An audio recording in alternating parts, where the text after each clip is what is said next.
What's going on? And welcome on into episode number 269 of the Garage Beers podcast, brought to you proudly here on the OBR streaming network. Go over to the OBR.com and hit subscribe, and make sure you are hitting subscribe and like and follow wherever you're watching the show tonight, whether it's YouTube or Twitch. And make sure you're tuned in to everything going on with the OBR, the oldest and largest Cleveland Browns coverage site in all of Cleveland is the Orange and Brown Report. So you want to make sure you're tuned in, even right now in the dog days of the summer where nothing fun is actually happening with the Browns. The OBR is still giving you great content day in and day out. So make sure you're tuned in there. Also, go follow the show here on the socials everywhere at The Garage Beers on Twitter and Instagram and TikTok and all that, to hang out with us and talk with us throughout the week and see what we've got going on. Get over to the socials and follow us at The Garage Beers. And if you're watching on our our streaming sites, whether it's Twitch or YouTube, make sure you hit subscribe over there as well. Joining you as always, I'm your host, Michael Keefe. Find me online at Garage Beers Garage Beers Mike. And with me tonight, over on the east side of Cleveland, find him online at Garage Beers Chad. It's Chad Meyer. What's up, Chad? Soccer season never ends, does it? I mean, it depends on the league, but yeah, it does. It doesn't feel like it. It feels like players just may take breaks from certain leagues. I don't know. Like I'm sitting here watching the CONCACAF.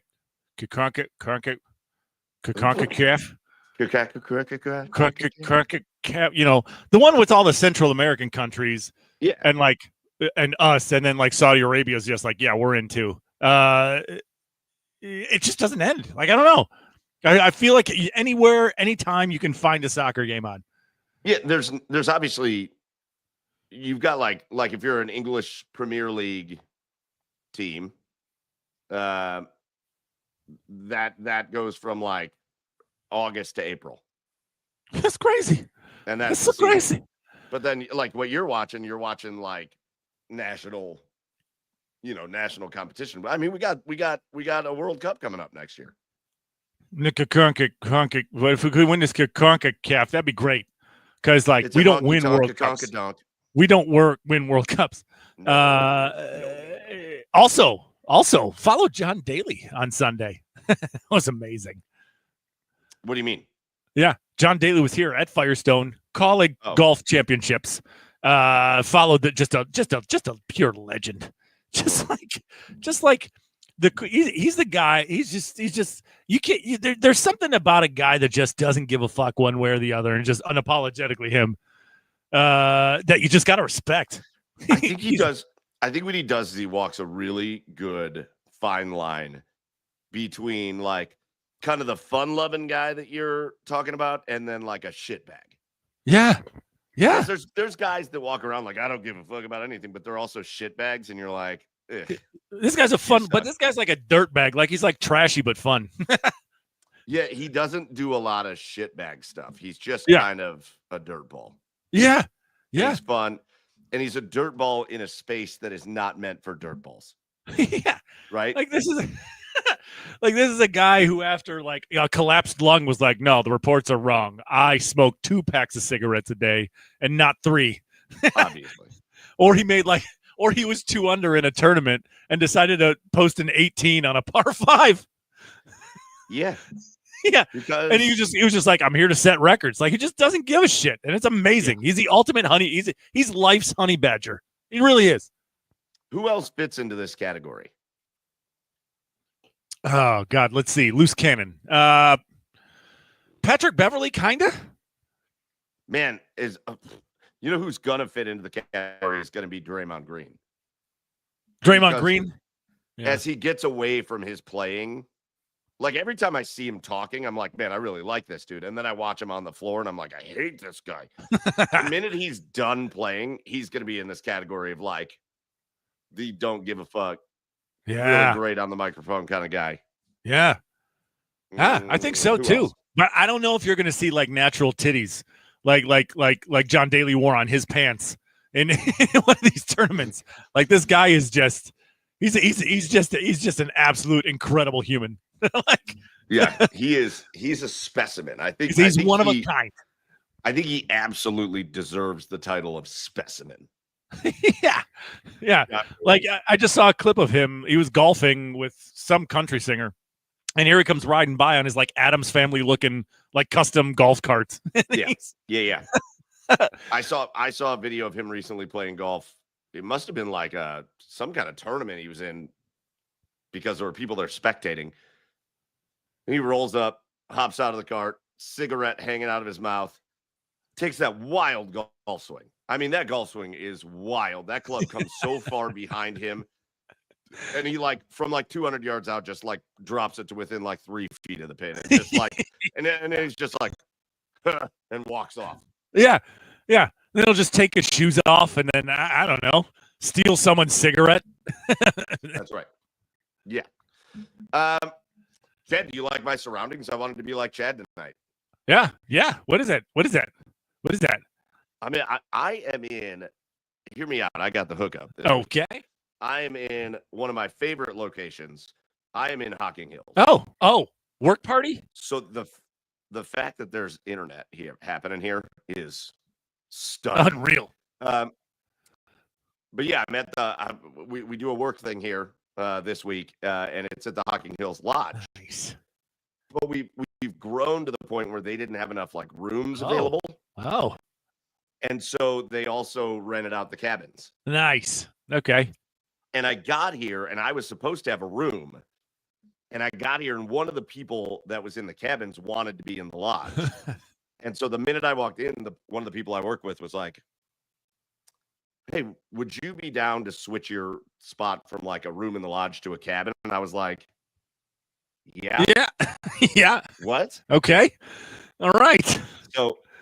So I am on this back porch overlooking the woods of Hocking Hills, which are beautiful. Absolutely. I get up in the morning. I have a cup of coffee out here, out in the woods, looking for nature, looking for animals.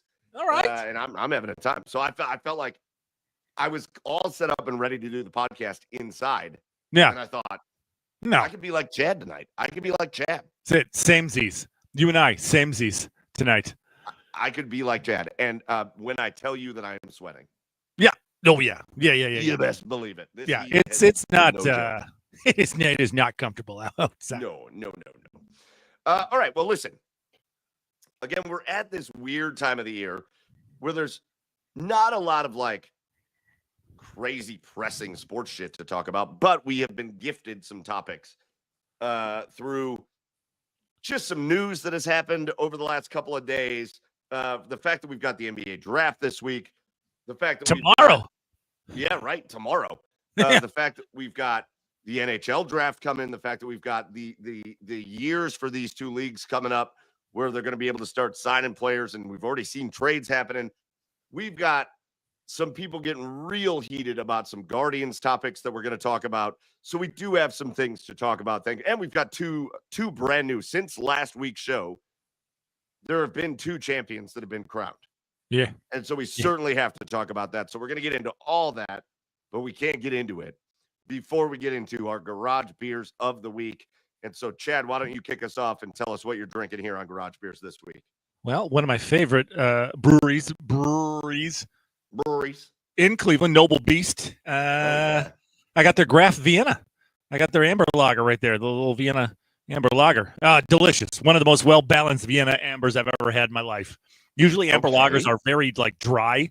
And it's nice. It is just a rock solid amber lager. It's just smooth as can be, drinkable, and refreshing on a hot summer night. Cheers. Thanks, Peter. I'm not Peter. My name is Retep. Yeah. Here comes Peter, but he's really Spider-Man.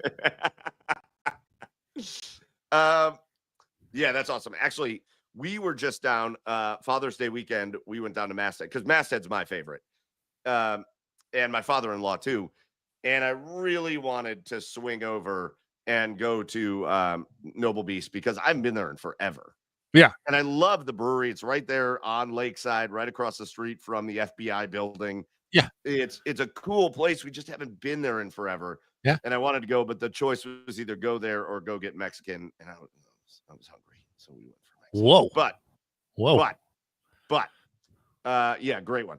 I went apparently this is like the beer of the Hocking Hills. And it's from a brewery out of Powell. Okay. Which is, relatively Columbus-y, but then also kind of down this way. Right. It's from Nocterra Brewing. Nocterra. Oh. And it's the Take a Hike IPA. Isn't that Carter's spot that he likes to go to? I don't remember. I'll have to ask him. But yeah. Take a Hike IPA. They sell this everywhere inside the lodge there. So I grabbed a couple of them for tonight.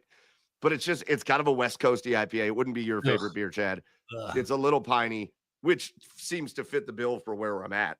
Right? Well, sure. It should taste like these trees back here. Well, it does. I'm sure it does. And it does a little bit.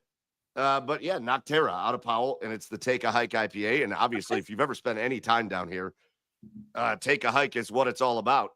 Yeah. And that's the beer. That's my beer for tonight. So, Chad, cheers to you, buddy. Adorable. Cheers to everybody that's tuned in. And let's get into episode 269. All right. First of all, I do want to go back to a secondary preliminary cheers again, but cheers to Joey. I know Joey's not here tonight, but cheers to Joey for the work that he put in last week, getting our podcast side of things back up and running. Cheers to the folks at Blue Wire for helping out with that as well. For some reason, our podcast just stopped posting for a while. And it was like a month and a half where we could not get our podcast to post, and it's all sorted. So if you can't make it to the live stream, but you want to hang out with us on Garage Beers or you want to listen, you can do it again on Apple and Spotify and all that. And just shout out to everybody that worked hard to get that taken care of. Chad. Yeah. Let's start with champions. All right. Because we did our show last Tuesday. And as our show ended, I believe it was 3-1 Florida Panthers at the end of the second period of game 6 of the Stanley Cup Finals. From the time I kind of wrapped everything up, did the intro, saved everything, till the time I turned around and turned the TV on, it went from 3-1 to 5-1. Yeah, real quick. Real fast. And we have got back-to-back Stanley Cup champions, the Florida Panthers, and a couple of old buddies of the Columbus Blue Jackets are repeat Stanley Cup champions. First of all, man, and I think we started talking about this last week, but we know this more than any other city here in Cleveland. Winning a championship is damn hard. Yeah. Winning one championship is damn hard. So to see the Florida Panthers storm through the playoffs again, fight off a little bit of adversity, and then really dominate that series. I mean, it looked like that was going to be a really good series against the Oilers to start, and then it wasn't. And it wasn't in a hurry. Just, Chad, how impressive is that, man? How impressive is what you saw out of the Florida Panthers this postseason? Mike, it's one of the best hockey teams I've ever witnessed in my life. It just, I've never, usually you can pick out a spot. You can pick out a weakness where you can attack a team, right? Where you can, okay, we might have success, on the half wall, on the forecheck, if we have a strong back check, if we clog the neutral zone. No, these guys have the elixir to everything that you throw at them. And it was amazing to watch, right? Because even if you do get them, the adjustments that they make, and they just shut you down. The way that Connor McDavid in those last two games, in games 5 and 6, wasn't able to make plays. Right. And just backing off of him, right? And allowing him a little bit of time and space, but taking away everything else and not allowing anything within passing lanes, right? And everything that they shot, everything that they did was on the outside. They did not let them get in the middle of anything. Now, granted, the Oilers did have their chances. They weren't able to convert, but those were few and far between. Florida they're just a machine. They're a wagon. And yeah, it was very impressive. Now, again, Toronto took them to 7, but again, I think that says more about Toronto than it does about Florida, because Toronto seems to be right there, right? They seem to be right there, even though they might look a little bit differently here in the coming weeks as free agency's hitting. And it looks like I know a lot of Blue Jackets fans hope that they look a little bit different. They're going to lose Mitch Marner, and Well, that's another story for another time. I'm not sure he's worth $14 million. Yeah, but no, just one of the greatest hockey teams I've ever witnessed in my life. And going into it, and there's a lot of people who, think that, Brad Marchand's going to get, a solid offer. He's going to get term and money from some other team, like 4 years, around $8 million a year.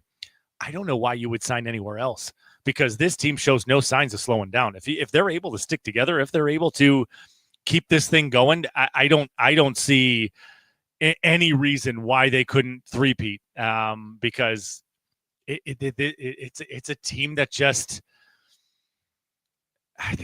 everything about them is perfect, man. Like, it's perfect. They play good defense. They play physical. They play. They can play fast. They have skill. They don't like. There's no weak link. So I don't know why you would ever leave that. Not to mention no state tax and the beautiful weather when you're home. So I don't know. There's nothing to. There's no reason to ever leave Florida or ever leave this team until it's time to break it up. Yeah, the way that they just and they did it at various phases throughout the playoffs, even at times where it looked like they might be in trouble.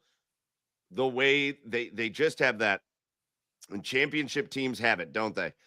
They have that button that they can push, and it's like an instant refocus. Like when you thought, oh, Florida's not playing so great. Oh, Edmonton looks. Oh, Toronto looks like they might get Florida. Oh, Edmonton looks like they're going to be the better team, and they just push that next level button where it's not like they turn it on or turn it off, but the focus and the intensity that they can just increase and just. Chad, Edmonton was winning the series. Yeah, and then all of a sudden Florida just went. No, never mind. No. We're going to flip the switch. And they did it. And like you said, they did it in every facet, in every way. Defensively, they were unbelievable. I mean, there were so many times where I was watching those Stanley Cup final games and I thought, I don't know that Edmonton has had the puck in the offensive zone in the game. Like, I don't know that they've even had the puck over there. The way the series ended, it felt like Florida was just kind of playing with their food before they decided to just eat it all and just shut them down. I mean, you've got to, as a Blue Jackets fan, you have to recognize what Sergei Bobrovsky has turned into. Just has become, well, there's not a lot you have to talk about other than the fact that he's become a 2-time back-to-back Stanley Cup winning goalie. I mean, Bob, and the thing is, he was always that. He was always that. An answer, yes. Yeah, he was always that. It's just never shown because the Blue Jackets could never perform enough in the playoffs to help him out. And everything he has in front of him in Florida just allows him to do his job that much easier. And then you got to give a shout out, if we want to talk about Blue Jackets players, you got to give a shout out to Seth Jones, raising the cup. Yeah. Blue Jackets, former Blue Jackets defenseman, real popular player until he left, and then he kind of got weird. Yeah, it was weird. He didn't necessarily say a lot of nice things when he left Columbus, but still a guy that put in a lot of good minutes for the Blue Jackets. And Seth Jones raises the cup. How do you feel? How do you feel when you watch? Like, I feel like we're at the point now where when you see Bob raise the cup, you're just kind of happy. You're like, oh yeah, go on, Bob. Yeah, go on, buddy. Yeah. To be honest with you, I didn't even. To be honest with you, I didn't even give Seth Jones like a second thought. I was just like impressed with the rest of the team. I was kind of the same way. I was whoa. Brad Ward throwing in the comments here. Hit the like button. See what happens. Ooh, I dare you. I just dare you. Damn it. Dare you. It's gonna be real sexy. Whatever happens, it's gonna be sexy. Real sexy if you hit that like button. Make sure you check your phone for a link. Oh no. Wait, what? Brad's gonna say no, it's free. Wait, hold on a second. Wait. Are we on the same page? Are we talking about the same thing? I don't know. Hit the link and you'll find out. I like you, but you're crazy. And on the other side of things, Chad, this after going through what the Cavs went through specifically. Yeah. When you're the Edmonton Oilers. Right. And it's a hard want to phrase this the right way because your team just went to back-to-back Stanley Cup finals. And so that's fun. Yeah. I mean, you were for 2 years in a row, you were one of 2 teams that had a shot. Right. For 2 years in a row, you got to see that building's crazy in the finals. Like it's nuts up there.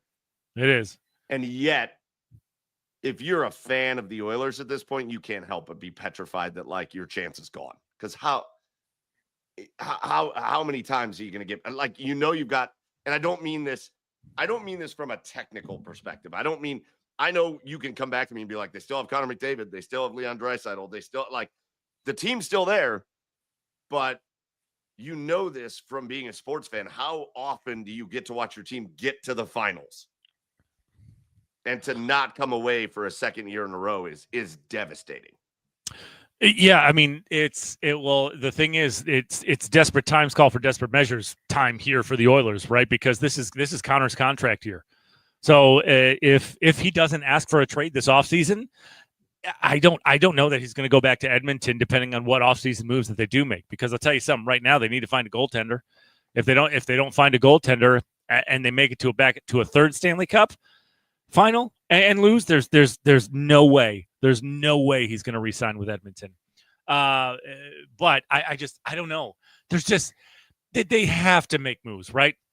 I mean, what a waste it would be for Connor McDavid to have Connor McDavid and Leon Draisaitl, 2 of the top 10, top 5 best players in the world right now, and not win a cup. Connor's going to get his cup one way or the other. Whether at some point in his career, he will get a cup. Is it going to come with Edmonton? If they don't make the right moves this offseason, I don't think so. I do not think so, because Stuart Skinner is not the answer in net. And for the most part, they played really well defensively. They played really well defensively in these playoffs for the most part, but they just goaltending let them down big time. As well as getting shut out defensively by the Panthers. But yeah, goaltending let them down big time in the Stanley Cup Finals. So there's a couple of cracks on my screened-in porch here. Nice. And I swear to God, they have like Amazon South America level bugs here in. That's awesome. Hills. Hey, like these are like African, like the Kalahari style bugs that they got going on here. There was one that landed on my hand, and I looked down. And it was a beetle that was like, it took up like the whole pad between my thumb and my index finger. It was just like hanging there. I was like, I feel like it looked up to me and was like, sup. sup. I was like, oh, all right.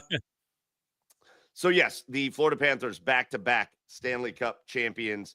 And what an impressive run they are on.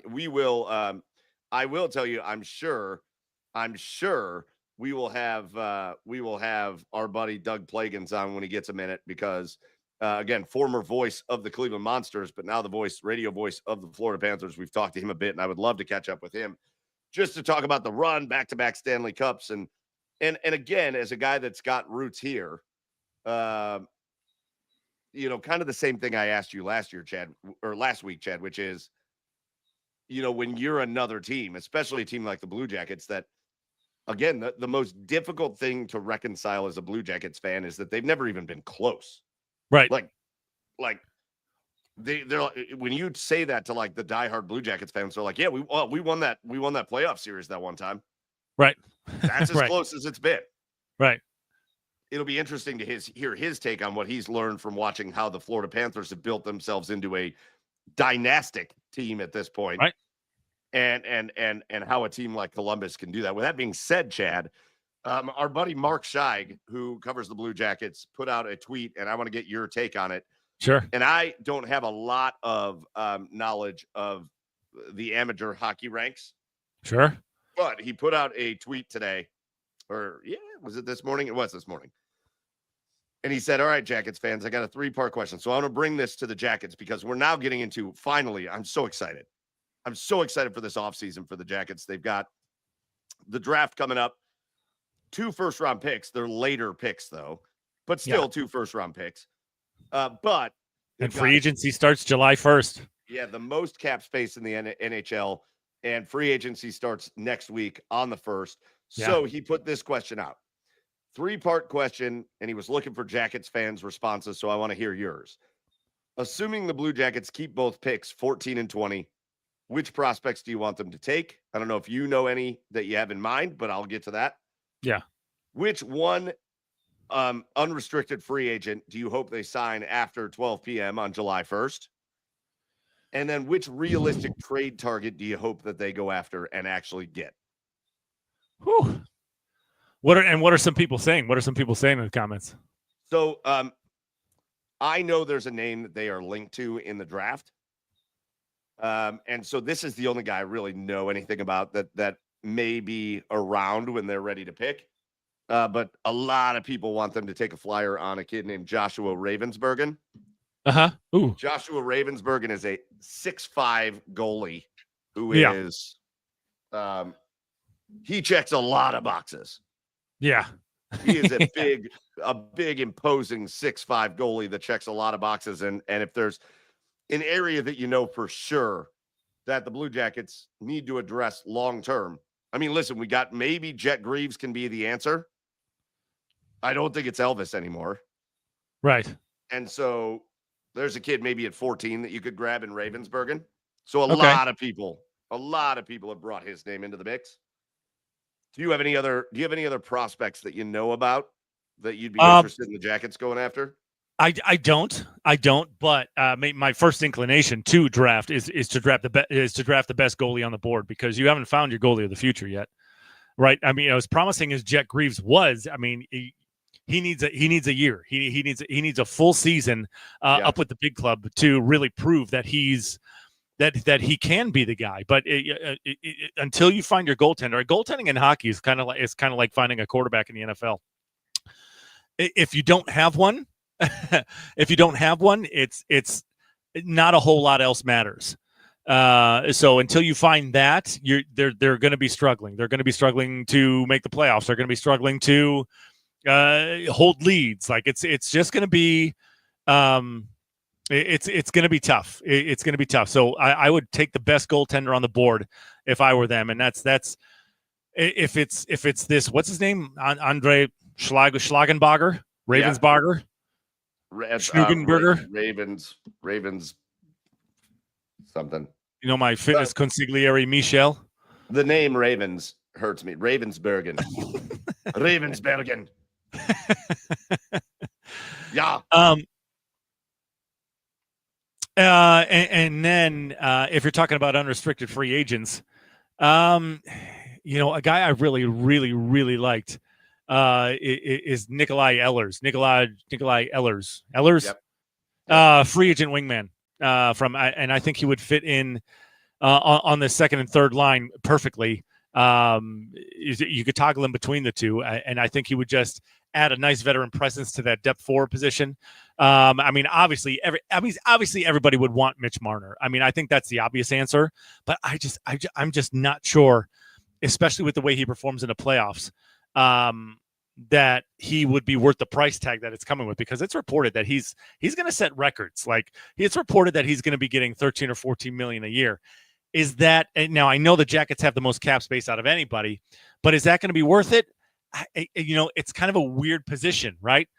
Because, yes, because yes, you have questions about how he performs in the playoffs, but the Jackets haven't been there in the playoffs. And in the regular season, Mitch is a 100-point guy.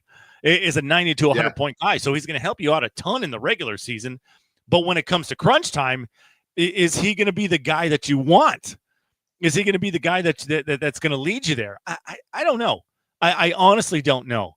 But it's a sign of a good GM, and it's what we'll see out of Don Waddell, who I do have a lot of faith in, which is, just because you've got the cap space doesn't mean you need to go make the biggest signing if it's not what you think is worth it. Right. If you have Mitch Marner as a $10 to $11 million guy, and he's going to sign for 14 or 15 million, and you decide to pass on him, that's not a bad thing. You don't just spend the money because you have it, because that's how you get yourself in trouble. So we'll see. We'll see with Don Waddell. I know another name, Brock Boeser, has come up a little bit. Sure. But it's basically all left wingers that people want. It's all wingers that people want, all guys that can get the puck in the net. Right. Now, I will say, and a guy that's familiar with the Jackets that I wouldn't mind seeing on like a lower scale, because the Jackets could use a solid stay-at-home defenseman, especially if they don't re-sign Provorov. Maybe Vladdy Gavrikov, maybe him back in the Union Blue. Just a solid stay-at-home defenseman. I wouldn't mind seeing him back here, and I think he would be interested in coming back as well. Now that a new regime is here, and Don Waddell has made a living off of building hockey teams, building winning hockey teams. Yes. So a new regime here, he could feel differently. Don could convince him otherwise, if it comes to coming back to the Blue Jackets. So yeah, absolutely, Gavrikov. One thing I found interesting in reading through the replies to Mark Scheig's question there is Mitch Marner is obviously the number one answer there, but do you want to know what I think was probably the number two name on that list? What's that? Is a guy that everybody wants to re-sign with the Jackets. Everybody. I mean, a wild amount of responses in favor of them making sure they bring back Dante Fabro. Yeah. Oh, yeah. Yeah. That guy made a name. I mean, like, again, he's a vet. He made a name for himself in the league before he came to Columbus. But, like, man, he had an impact in Columbus, didn't he? Yeah, he sure did. I mean, he came in and he was like you said, he made a name. He was a real rock, just a rock solid defenseman for the Jackets. So yeah, I mean, why wouldn't you want him back? I mean, that's as much as you want. I want to see a little bit of improvement on the blue line. This was probably the best the blue line has. This year was the best the blue line has looked over the last probably 5 years.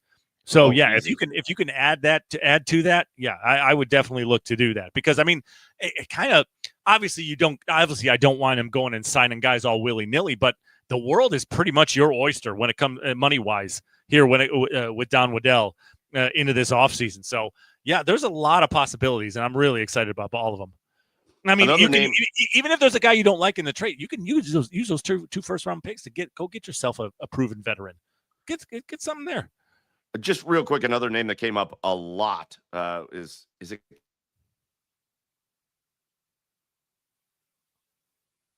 Oh, you froze. You froze. Your face looks silly.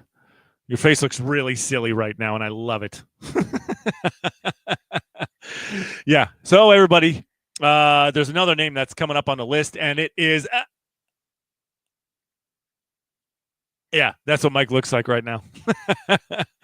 I don't know if he's going to be able to come back out or come back in, but yeah, the Blue Jackets, the possibilities are endless for this hockey team coming up into this offseason, and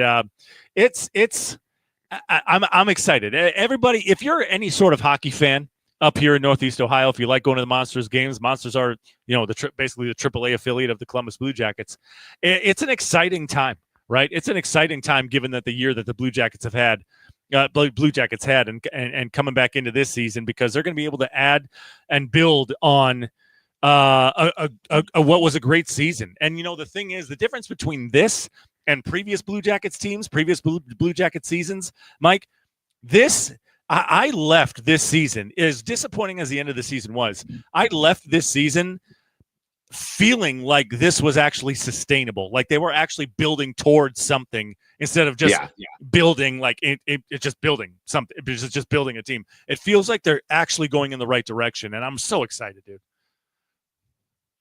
The name I was going to throw out there, a lot of people are can you hear me? Yeah. Oh yeah.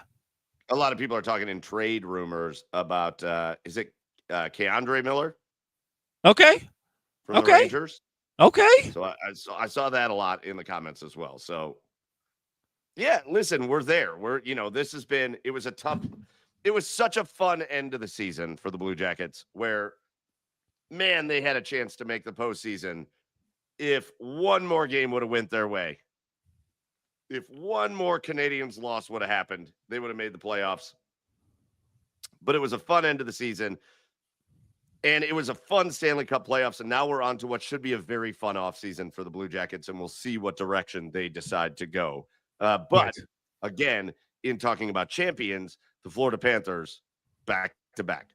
Chad, why don't we take about? First of all, I will tell you this: that what just happened might happen again.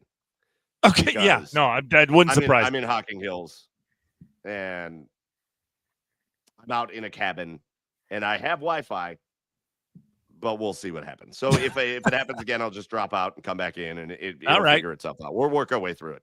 Yeah, for We can sure. do anything for 50 more minutes. We can do anything. Right. Let's do our asshole of the week. And then we'll talk about the other champion that was crowned since our show last week. So let's do our asshole of the week, our mid-show segment, where we call somebody out for just being an asshole. For just being an asshole. And I'll lead us off with this one, Chad. I was going to say, what do you got before your internet freezes again? There's a great one. There's a great one. My asshole of the week this week is the nature boy, Ric Flair. Oh, okay. What did he do? Have you seen this? No. So there's a ton of bars by where he lives in Florida, I think. Okay. That have filed formal complaints against him because they're saying that he's showing up to the bars, getting hammered drunk, and then shitting his pants at the bar. Man, I'm all for a good time. And I'm all for, hey, listen, Nature Boy's 100 years old. And if he wants to go out partying at the bar, being the jet flying, limousine riding,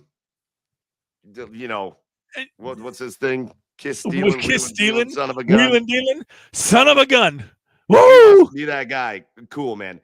Maybe cut yourself off before you poop in your pants at the bar. Maybe cut yourself off. The Ric Flair drip. He's dripping in his pants. Oh, no. Sir, it's gotten to a point where it's not just a personal issue anymore, Rick. It's affecting the people around you. Yeah. The people around you see you coming in, they're like, oh God, he's gonna shit himself again. Oh, great. No, Rick.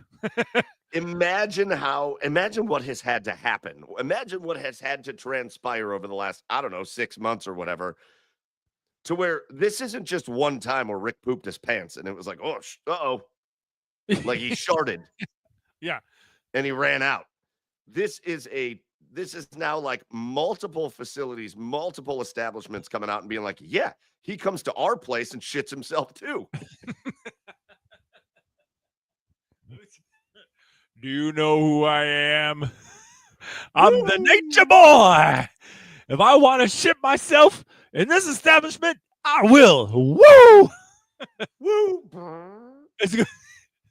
Woo! Yeah, right. Yeah, doing the Jim Carrey, Ace Ventura. Yeah, Rick, man, total asshole behavior there. You and that I mean that figuratively and literally. You can't be shitting your pants at the bar. You can't be doing it. So you're getting the asshole of the week this week. How about you, Chad?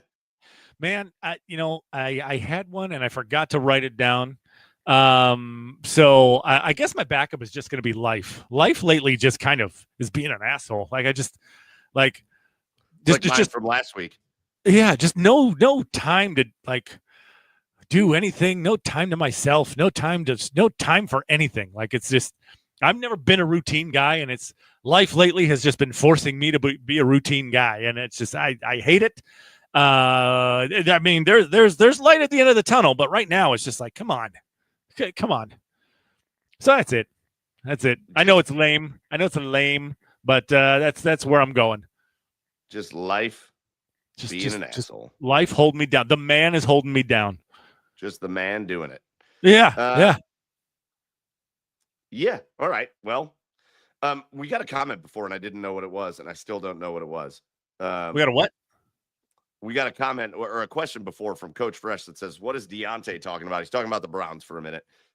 Did he get cut? Oh, you know what? Deontay Johnson made a post that had a little shrug emoji, and it said, move on.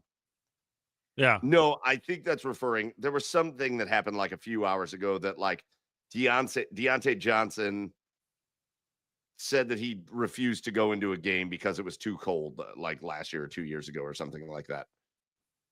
And then everybody, a lot of people are talking about it. Everybody kind of freaked out about it. And I think he's just saying, whatever, move on. Like, Deontay, first things first here, pal. You're coming to Cleveland. You can't not go into games because it's too cold. So don't. Maybe just. Does anybody on this planet ever think to just not talk every once in a while? No, absolutely not. And I know that what that sounds like coming from a guy that hosts a podcast, but I think for what we do, it's probably why we don't have as many followers as some other people do. Like, I'm not constantly. I got other shit going on. I'm not going to share I don't share a terrible amount of personal stuff. I'm not going to tell you every time I feel bad. I'm not going to tell you every time something happens. I don't need the world to know. I don't need your sympathy. I don't need your happy birthdays. I think it's very nice, but I'm not going to post online that it's my birthday. I don't need the attention all the time. Some of these people just need so much attention. Like Deontay, you didn't need to say that, man. I don't care. I'm not going to make a big deal out of it, much like I'm not going to make a big deal. If we're going to stick on the Browns for a hot second, just like I'm not going to make a big deal out of speeding tickets from Shedeur Sanders. We're not making big deals out of this shit. I don't care about drama. I don't need the nonsense. But also at the same time, I don't care. I don't think the Browns should cut Deontay Johnson because he said he didn't play because he was cold or whatever. But also a little bit of just like self-awareness, and you don't need to publicize every freaking thought that comes into your brain. Like, sometimes a thought can come into your brain and just fucking leave your brain. Right. Just let it enter your brain and be like, I could tell the story about how I didn't play because I was cold, but then you could be like, but I'm also trying to play for the Cleveland Browns, so that's probably I probably shouldn't, and just let it leave your brain. Does anybody do that anymore? No, they don't. Well, I mean, they do and they don't. Like, people clamor, especially when you're in the public eye. People are clamoring for transparency. So I guess that's what he was looking at. But you need to. I guess you need to be a little bit more careful. A lot of people these days aren't a little bit more careful as to what they say. Saying that you checked out mentally because you felt like you weren't getting used. Well, what's going to happen when I don't know? Quinshawn is getting the ball 30 carries a game. And you're not getting the ball. Like, are you going to check out mentally then? People are going to have questions about everything you say, and sometimes people forget. Professional athletes, anybody in the public eye, forget that you're going to get scrutinized with everything you say, with everything you do, everything you say. So you don't need to be not transparent. You don't need to say everything, but at the same time, you got to be a little bit more careful with your words. I mean, that's really it. It's a delicate balance.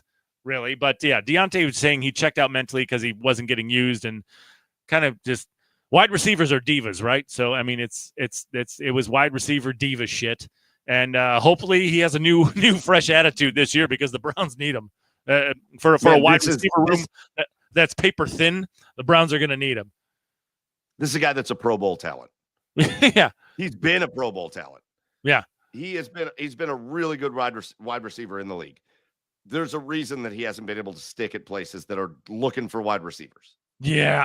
Yep. It's that kind of shit. Just I'm never going to be shut up and play guy, but also you don't need to say everything that happens. You don't everything that pops into your head. Some things can just be, I'm going to leave that alone. Very similar to Chad. I don't know about you, but because we do what we do, and we do the show, we talk about Cleveland sports. Before I forget, preemptive cheers, because you're talking about Shedeur and speeding tickets. Preemptive cheers goes to Shiloh Sanders. Did you see that? Oh my God, so funny. Just ripping the shit out of his brother. Yeah, be careful crossing the street. We got, especially if Shedeur's out here. That was great. Right. All right. Anyway, move on. Well, no, that's the topic. That's the next topic, which is all right. I don't know about you, but the speeding ticket thing happened. Yeah. And my phone went ballistic for like 30 minutes. Yeah. Of people texting me like, oh boy, here we go. What do you think of this? What do you think of that? I had people arguing with me. One of my best friends who I love, he's a Lions fan, but he is awesome. He's like, oh, I don't know how you let this happen. And I'm like, what? Speeding. He has a fast car and he decided to test it out, and he got caught twice speeding. Yeah. If this is the worst thing that happens, who gives a shit? He's probably got a Hellcat engine in that fucking thing. And like, I don't know. I'm not trying to make excuses for him, but in like a souped up car like that, have you ever just, okay, for anybody in normal cars, have you ever been driving and then all of a sudden you feel like you're fine and all of a sudden you look down and you're going like 80, 85, you're like, oh shit, I better slow down. It could be something like that too. But it probably isn't. He was probably just driving fast because he wanted to. And he got stopped and he got a ticket. He's just a little boy. This says nothing about anything. No. This is not an indictment of his judgment or his decision making. My buddy was like, "Oh, it's not a big deal. Would it be not a big deal if he would have killed somebody?" No, if he would have killed somebody, it would have been a big fucking deal. But he didn't kill somebody. And so it's not a big deal. This goes back to just humanity being an asshole. There's a saying about throwing stones when you live in a glass house. Shut the fuck up for a minute. You don't need to have a hot take. We don't need to have hot takes on everything. I didn't really even want to bring this up other than it was like a thing that happened that everybody was talking about. You don't need to have a hot take about everything. This goes back to like Deontay. Deontay, you don't need to talk about everything. We don't need to say everything about everything. You don't need to have a goddamn hot take about everything. There is no hot take to have about this situation. He's a dude that was driving in a fast car and he thought he would speed for a little bit and he got caught and he got a ticket and that's it. That's all there is to it. You got two. He wasn't drunk. He wasn't drunk. He wasn't. He didn't run from the cops. He didn't. Yeah, he wasn't running from the cops. He just drove fast and got pulled over. I mean, I guess the worst mistake he made was doing that in like the Strongsville Medina corridor where where every cop hangs out in Cuyahoga County. No, he probably hasn't learned that yet. Yeah. That's like the biggest mistake he made. But yeah, he spent. Did you watch the dash cam video, by the way? Yeah. That cop like giving us like she was going 92. I'm going to cut her a break, but you're going 101. Oh, thanks, I guess. I said to my buddy, I was like, because he was like, well, it's different when you're expected to be the face of a franchise, and I'm like, so riddle me this, Batman. Should the Browns cut Myles Garrett? Because I don't know if you remember when he was going like 1,000 in a 35 and he flipped his car. Yeah. It is what it is. People speed. Right. They get pulled over. You pay a ticket. It's done. If somebody gets hurt, then we make a big deal out of it. If somebody gets killed, then we make a big deal out of it. Right. That's how this works. I'm not going to sit here and make a big deal because somebody could have got hurt. They didn't. He got a ticket. That's it. Let's be done with it. Move on. That's it. All right. We have crowned another champion. This one happened last night, and this was so shitty. Game 7, the first Game 7 of the NBA Finals since the Cleveland Cavaliers won the championship in 2016. Yeah. The Oklahoma City Thunder and the Indiana Pacers just battled in this series. And when it looked like the Thunder were taking control, the Indiana Pacers in Game 6 beat the Thunder by like 40. Yeah. I wasn't even paying attention. By the way, Game 6 happened. I wasn't even paying attention. My wife and kids went to bed kind of early, and I thought, cool. I'm going to get a minute to just like sit on the couch, it was going to be the second half, put the second half of the basketball game on, and I'm chilling. And that game came on, and I was like, oh, it's like a 40-point game. I'm gonna watch Field of Dreams until I fall asleep. That's what I did. And the game last night, Chad, you couldn't have scripted a worse outcome for that game. Not because Oklahoma City won. Who gives it? That's cool. They won. They won a title. They'd never won before. And Oklahoma City as a city has never seen a professional sports championship. So cool. All right. Right.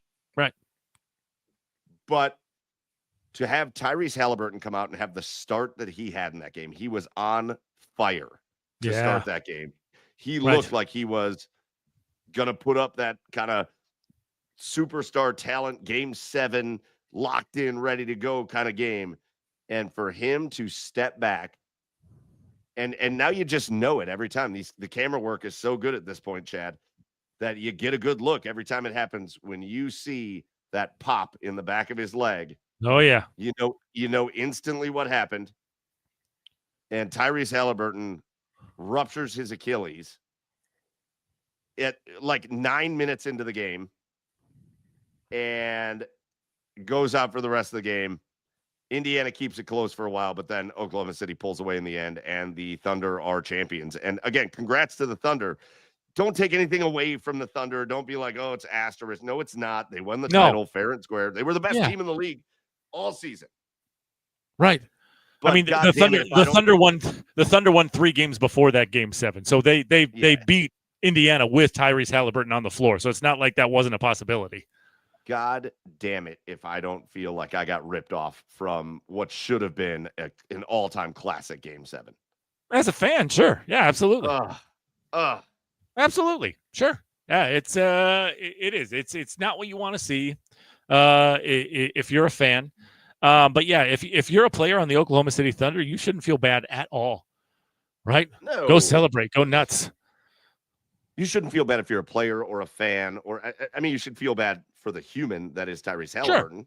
You should feel sad that happened to him, but otherwise, celebrate. Oklahoma City just had a season, that's an all-time great season, Chad. Yeah, it sure is. You won 68 games in the regular season. You went 68-14. You had the MVP of the league on your team, and you won the title. That is up there in the top tier.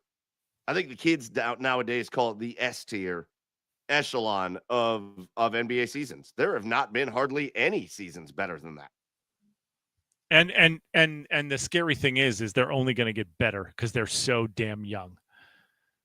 I mean, between Chet, Jesus Christ, between Chet, Chateau. Shea, I mean, everybody on that team, SGA, everybody. They're so young, and they're going to be together for a long time, and they're only going to get better. This is going to be the worst Thunder team to win a championship in the next 7 that they win or something. Well, we'll see. Again, we'll see. We'll see. You never know with how.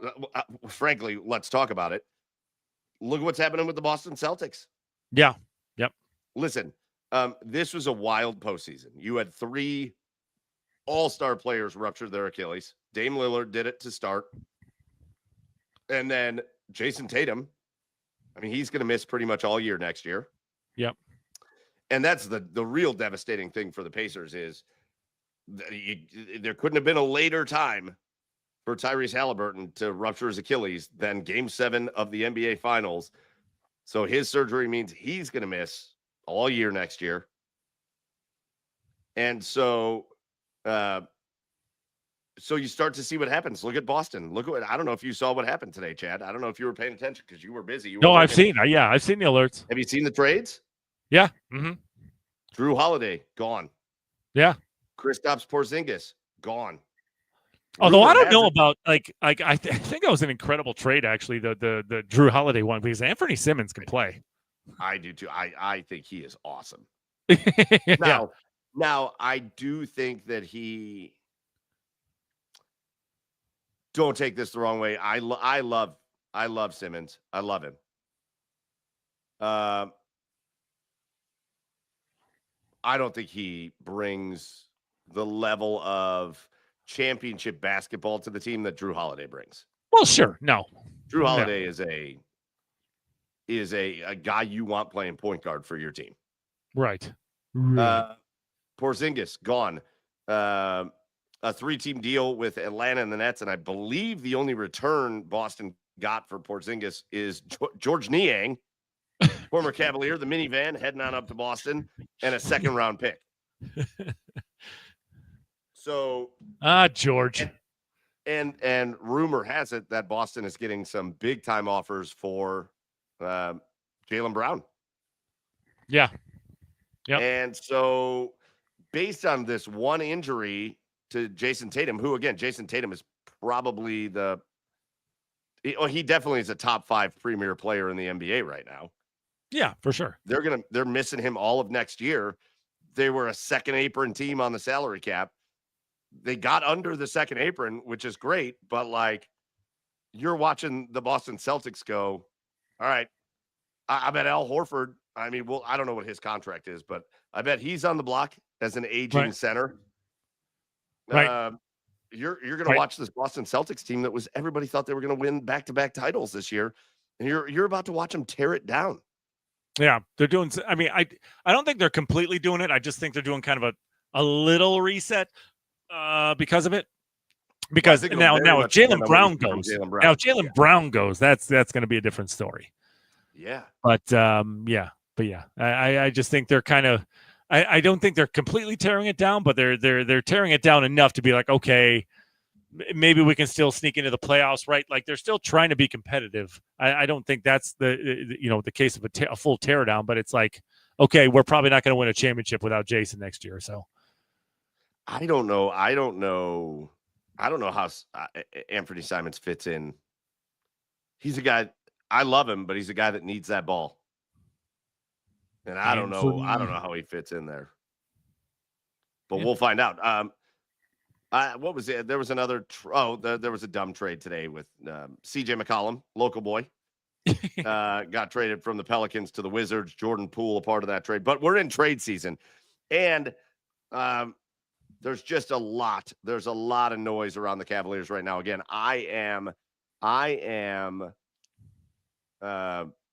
I'm still in the boat that I think this Cavaliers team, the way it is set up, with some adjustments here or there, could very much win a title. I think if you blow it up, I think you're reactionary, and I don't want to be reactionary. Yeah. But if there are teams out there, that are looking to get rid of big time players that you think could make you better, you got to call. You got to make call. Like, for example, not that I'm saying this is a thing, but for example, if Milwaukee's saying Giannis is available, you got to do your due diligence. You got to call and say, all right, what's that going to take? Right. You got to call. Yeah, of course. But with all this being said, again, there's going to be a lot. I think this is going to be a wild NBA offseason. I think we're going to see a lot of trade action going on. I think we're going to see a lot of new faces and a lot of new places next year. But with that being said, is there I got to tell you, I think the sports event of the year that I have lost track of and that I have no interest in more than any other sports event that I've ever had interest in before, Chad, is the NBA draft. I have no interest in it. And again, we're back to another year where the Cavaliers don't have a first-round pick. They do have 2 second-round picks. But I don't think that even last year, when they drafted Jalen Tyson. Here's my thing. I'm a basketball guy, Chad. Yeah. And I love the NBA. But the way everything is structured now, you've got kids coming into the draft from so many places.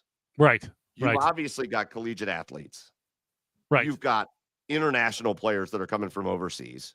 You've got these like developmental leagues, G League, whatever it is, G League Elite or G League, whatever. Right. Yeah. United League of Champions, whatever. I don't know who any of these people are. Yeah.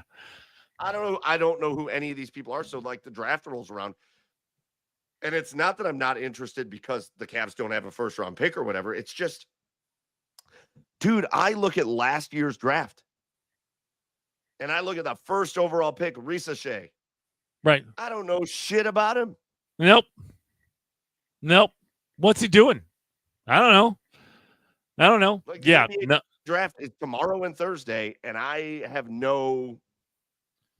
It's 2 nights? Watch it.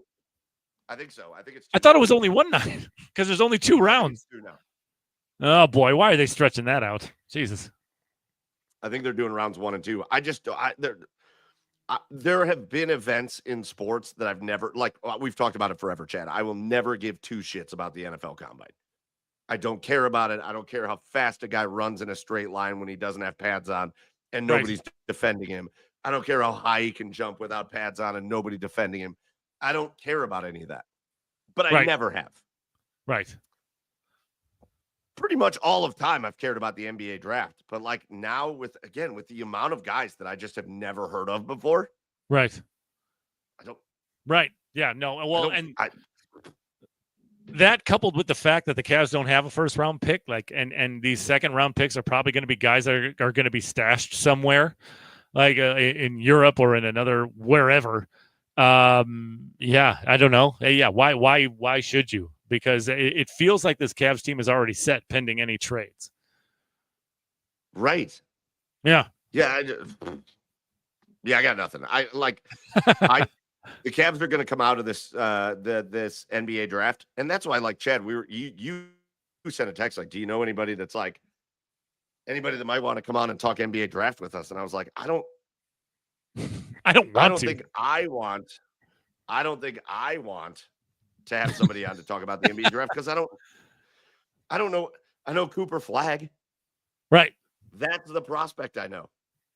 Yeah, yeah. And so, and maybe it's me being beat down by the Cavaliers because, and this, I've had a gripe with the Cavaliers for years about this. Anytime the Cavs get good, they treat the second round of the NBA draft like it's like a total gamble. Right.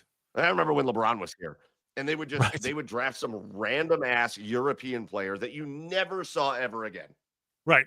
Right. And they'd be like, well, maybe. And it's like, oh, couldn't you have drafted like the couple good guys that are like good basketball players that are still there? No. Certainly would have helped when LeBron left. I don't know that I have any faith in them. I think I'm just going to wake up on Friday and be like, all right, the Cavs drafted these two guys. Yeah. Let's see what happens. Some guy from Kentucky and some guy from Serbia, Montenegro, Borski, Tulski from the Borski Basketball League. Boom. Oh, look out. Herb Borski's a high flyer. Yeah, sure is. Sure is. Sure.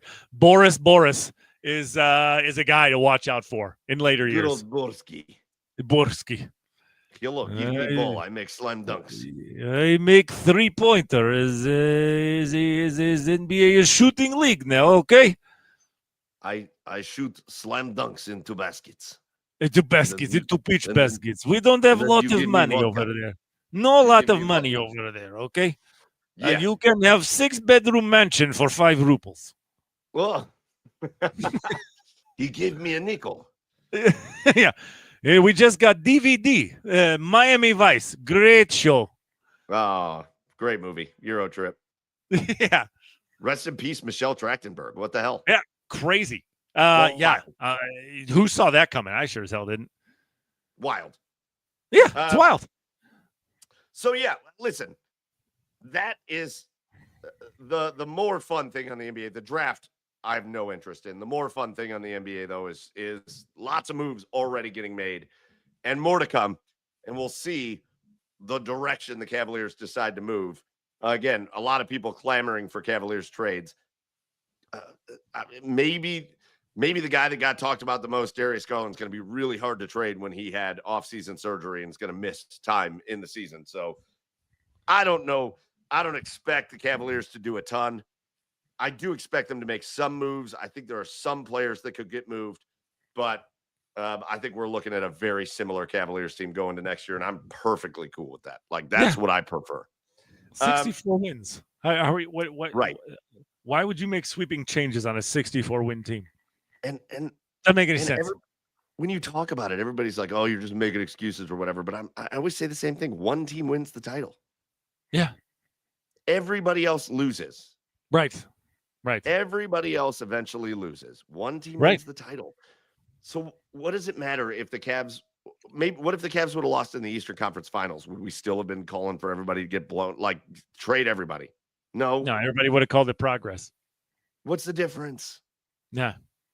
What's the difference? Give these guys a shot to come back and do it again. Yeah. Yeah. Second year under Kenny Atkinson. Give him a chance to do it again. Exactly. All right. Kind of last topic before we do our cheers of the week and get out of here. But we're still in a very up and down period with the Cleveland Guardians. The return of Andres Jimenez tonight. Last week, we were tearing them apart because they had just come off getting really beat up pretty bad by the Cincinnati Reds, even though they won that last game. And then they got destroyed in Seattle, clean sweep, and it wasn't even close. Yeah, yeah. And then what do the Guardians do? They go to San Francisco and take 2 out of 3. Right. And I'm thinking they're going to get crushed. Rafael Devers and his new team. Nope, they go take 2 out of 3, and they really should have won that last game, but they couldn't score runs. And then they go to Sacramento and they play the A's. And I know everybody's still caught up on the A's being really bad, but they're not really bad this year. They're not terrible. They went on a long losing streak, but they're not terrible. They got the talent. Like Denzel Clark's one of the most exciting young players in baseball. Yeah, they've been a much more difficult team to play this year than they have over the past couple of years. Yeah. I think that's fair to say. Sure. And the Guardians go out there and take 2 out of 3 from the A's. And you go, okay. And now they're like right back in that wild card. And they're back above 500. And you're thinking, okay, all right, maybe they're finding it. And now they're back home again. And they got their asses kicked tonight against Toronto. Toronto put up 10 runs. Right. It was not a very good night. Logan Allen, not great. Not great tonight. Right. But here's where we're at. The Guardians, and we talked about this last week, the noise is loud right now amongst the fan base for the Guardians to do some things to try to make this team better. You have some pretty glaring holes. Right field is an endless pit of despair. Yeah. Never-ending pit of suck. Even center field is pretty despair-ridden. You need to be getting more out of first base. Right. / DH. And so what's happening right now? Well, down in Columbus, there's this kid named Chase DeLauter who is just absolutely mashing the baseball every time he plays. Yep. I think so. He's played in 22 games now, I think, for the Clippers. Mm-hmm. He's been on base in all 22 games. Yep. He's mashing. He's swinging the ball well. And now everybody, like, it is just a thing now. People just clamoring to get him up to the big leagues. And I'm going to be honest with you, Chad. I'm not the most reactionary guy. I have no idea why the Cleveland Guardians would not bring Chase DeLauter up right now. No, me neither. I mean, you can take this all the way back to the Astros series. This team needs an injection of offense, especially as you get down into the 5, 6, 7 hole in that lineup. This team needs a spark offensively because it is struggling to score runs right now. Like even though they are grinding out wins, it's been a boring team to watch over the last 15, 20, 25 games. So yeah, bring him up, see what happens. If he works out, great. You keep him up there, and you possibly have you have another power hitter that you have a power hitter in your lineup for a change that can provide some offense. And if not, you just send him right back down. What's the worst that can happen out of this?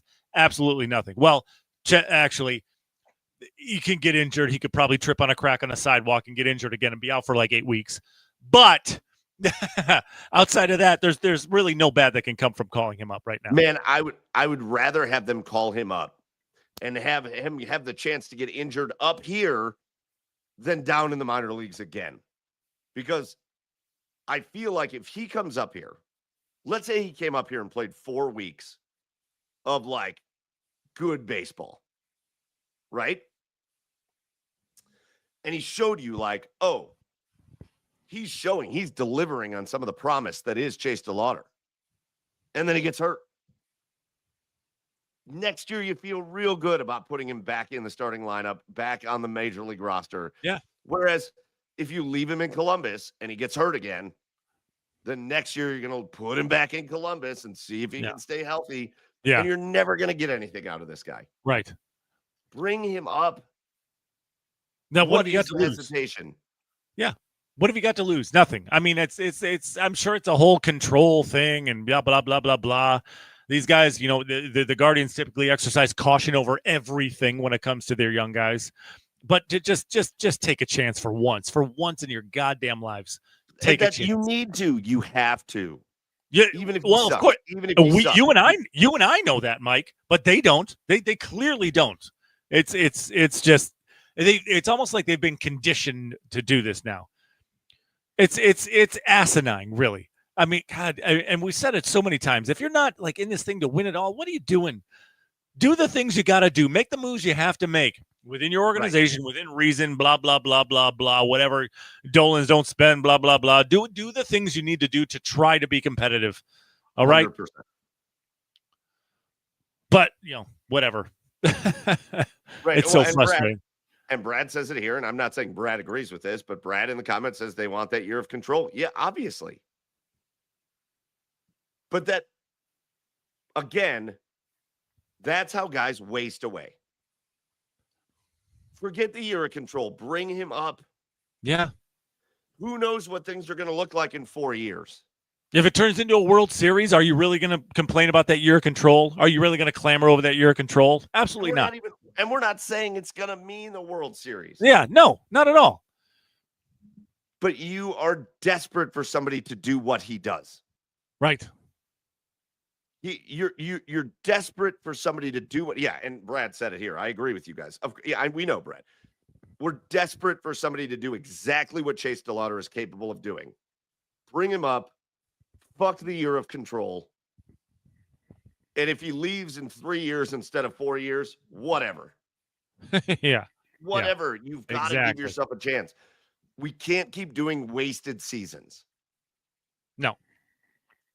Nope. And then sitting there acting like you can't figure out why you can't sell tickets. Put your best players on your baseball team.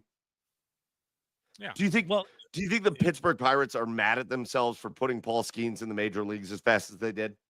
No, not at all. Because it gets them to sell tickets for that day. Is Paul Skeens probably going to leave Pittsburgh sooner because of it? They should have a Dodger countdown. They should be like, see Paul Skeens before he leaves for LA. But when those fans are lined up across the bridge to get into games for Paul Skeens night, do you think the organization's mad at it? No. Put your best players on your baseball team.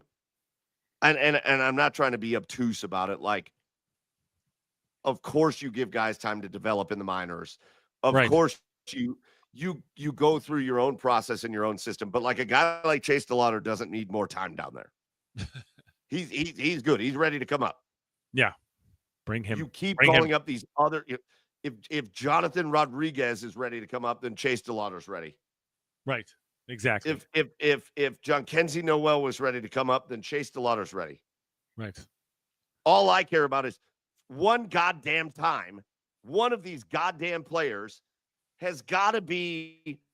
We've got the Cleveland Guardians have to have one of the worst records of all-star AAA players that can't play for shit in the major leagues. Yeah. Maybe Chase DeLauter can be that guy. Maybe he can buck the trend. God. Yeah. How it's frustrating. many? It's frustrating as hell. It makes me want to drink more. Well, I don't have another beer.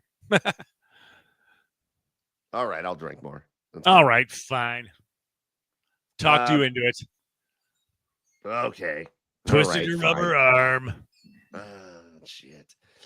Yeah, listen. Little things for the Guardians team this year can make a big difference. Yeah. If they can, if we can talk about getting Shane Bieber back soon, that'd be great.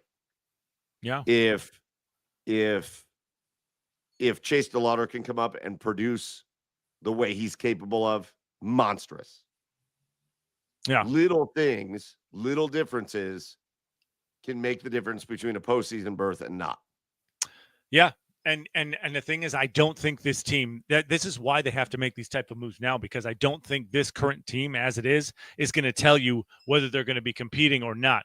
You have to take the chances to see if you can compete or not. And this is one of them. Bring Chase up. You're not going to know. If you leave this team the way it is, you're not going to know whether this team's going to compete or not, or if they're just going to stay in this middle of the road purgatory type of baseball team. No, bring them up, see if you can go somewhere with them. If it doesn't work out, be sellers or whatever it is that you're going to do. Right. 100%. I agree with you. All right, man. Hey, it flew by. Episode flew by. Sure did. Sorry, there's a monstrous bug over here. Let me see. Turn your camera. I can't. I'm trying to get him. You catch it? I tried to get his leg, but he went away. Do you catch bugs? I mean, they don't scare me. I don't know. Oh, okay. All right. What's a bug gonna do? Well, it's gonna. There's another one. There's one on the ceiling that's like 4 inches long. Could be poisonous. You could die. Well, I lived a good life. That's it. It's been a good run. I went out. Hey, listen. If that happens, I went out doing what I love. Grabbing bugs by the legs. Doing garage beers and grabbing bugs. Grabbing 4-inch. Never mind. Whoa, no. No, bad, terrible. All right, before we get out of here, it's time for us to do our cheers of the week, where we do the opposite of what we did with Asshole of the Week. We just cheer somebody who deserves to get cheersed. And Chad, why don't you lead us off with your cheers of the week? Listen, I'm gonna cheer Stanley Cup celebrations. They're just the fucking best. I mean, first off, the Panthers, they ran up a $500,000 tab at that Club 11 in Miami, which was enough for, I think, 2 Coronas in Miami. Correct. Yeah. So huge bill there.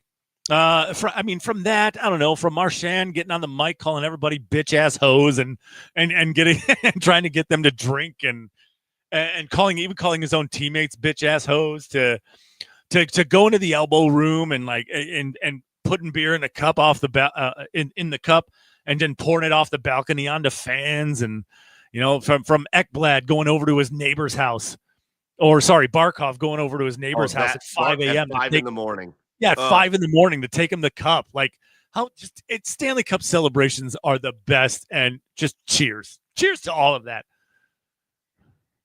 Yeah, that's a great one. Some of the interviews have been fantastic, but yeah, I don't think there's a better video than Barkov ringing the neighbor's ring doorbell at 5 a.m. Yeah. Like, come on out, I'm showing you the cup. I have 2 names in my Instagram search: Summeray, and you don't know. You well, if you know, you know. Yeah, right. and Sam Reinhart. Oh, so awesome. It's the best. I love that one. I think that was part of my thought process. But I'm going to give my cheers. And this was just. And who could forget the bender Ovi went on? Just remember him just swimming in the fountains in DC. My cheer of the week is going to go to the city of Cleveland. Okay. Because the Oklahoma City Thunder parade was today, which I thought was a little crazy. Like, they won the title. Well, I guess it was 2 nights ago. 2 nights ago. And then, maybe. Okay. Never mind. I'm losing my mind. But, man, did I see people trying to glaze the city of Oklahoma City for their parade for the Thunder title. And then, man, did all these people I follow on Cleveland, including like Richard Jefferson. Somebody said something like, Oklahoma City, the best post-championship parade of all time. And Richard Jefferson just said, I don't need to say what I want to say. I'm just going to let my comments do the talking.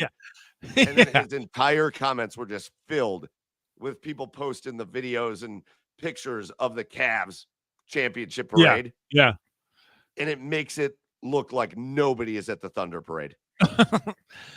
Like, that parade is one of the all-time greats. One of the all-time greats. Dude, did you see clips of like just the city at night after it after it won? Like it was like nothing. Like people were they're just like strolling on home. Like it was just like just a night after a regular season win. Like go nuts. Well, apparently the Oklahoma City police were waiting outside of the arena, and when people were coming out, they were like, "Get in your car, go home, or else you're being arrested." What? Like, what is happening? What is the matter with you? It's Oklahoma. There's I worked game 7 of that watch party in the Cavs, and I can't tell you, I've never hugged so many strangers in my entire life. Yeah. Like, hell yeah. In my entire life. Hugged, high-fived. I don't know. Yes. Like, got a little pickle tickle. No, I'm just kidding. No. From that one guy. Yeah. It's fine. Give the wife a little pickle tickle, and then I'll be on the road again. Oh, what a great quote. Hey, cowgirls, see the grass? Don't eat it. See, the train moves, not you. If I had your job, I'd kill myself. Oh, John Lovett's A League of Their Own. Fantastic. Yeah. That's how we're ending the show. Yes. I'm going to talk like that the rest of the show. Anyways, we want to give a shout out to the OBR for hosting us here.